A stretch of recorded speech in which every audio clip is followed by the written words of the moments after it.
Well, course one said, clothes are like a good meal, a good movie, and a great pieces of music.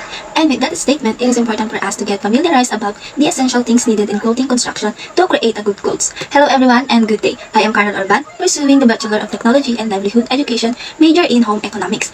And for today's video, I am going to show you some tools that is present in our home that can be used in clothing construction. And after which, I am going to demonstrate how to use them. Let's go!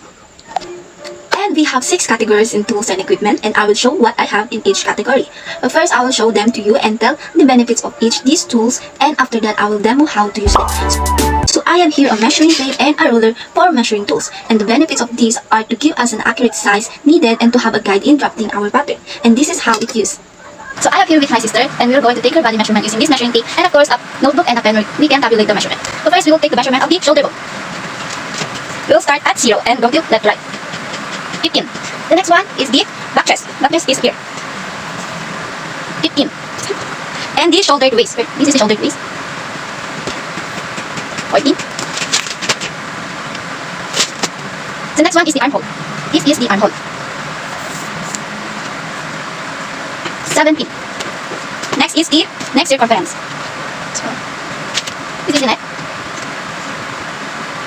15. Next is the front chest. This is the front chest. We always have to start to left to right. 18. And then the front shoulder bust point. And shoulder to waist. 16. And then the length of the bust point. This is the length of the bust point. 7. And the next one is the bust circumference. This is how it is. 31. Next is the waist circumference. 25. Next is the hip circumference. The hip circumference is the hard one. This is 33. And the shoulder to hem.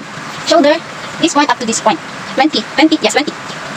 Next is to shoulder to floor. We have to take the measurement unto the floor. 51. Next is the length to waist to floor. Length, we're going to begin with this one up to the floor. 36.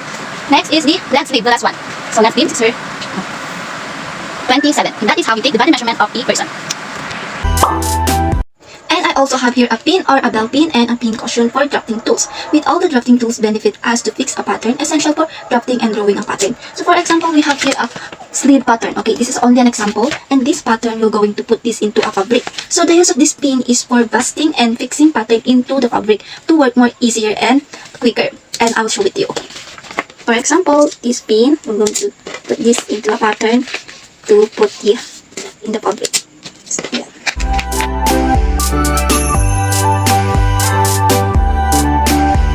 And it will look like this.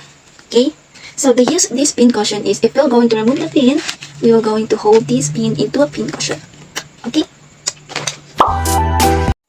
For marking tools, I only have the tailor's chalk. The marking tools serve us to have a detailed patterns like which needed to mark a line for cutting and to mark what needed to do in the fabric. So for example, I have it again here the pattern and the fabric. So I'm going to show you how to use this tailor chalk. So the use of this tailor's chalk is to mark a temporary alteration on the fabric, just like this. You're going to mark on the fabric what is needed to be cut. And we can remove this tailor's chalk if no longer used.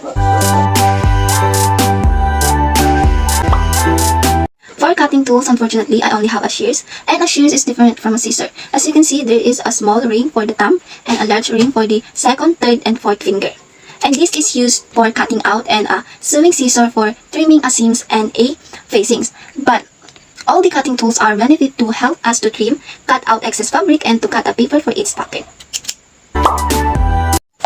For stitching tools, I have here a needle, a thread, and a thimble. These tools are essential to sew a garment and which can put all the pattern that we have sketched to have a wearable clothes. And I have here a needle. It is a thin blade that can go through the fabric using this thread. It is a yarn that combines 2 or more pieces of fabric to put together. And by using this thimble, it is worn in the middle finger to give protection on our finger from prickling.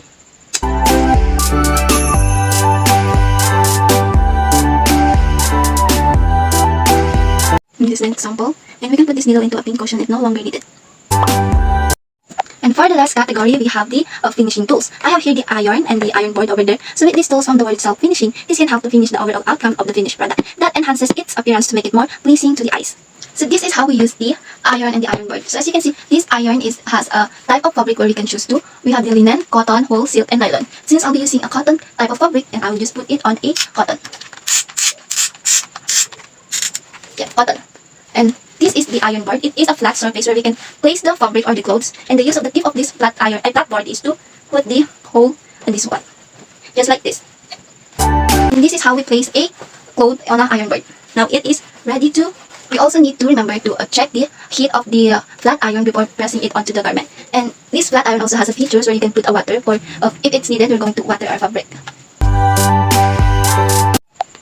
And that is all the tools in clothing construction available in our home. And the importance of knowing all the tools can help us to create something that is more presentable and can call it as a wearable art. It is vital for us to learn the basic tools in order for us to get the desired design that we want by knowing all its correct usage for each type of tools and to get familiarized which can be responsible in clothing construction. Thank you guys for all watching. I hope you learned something about this video.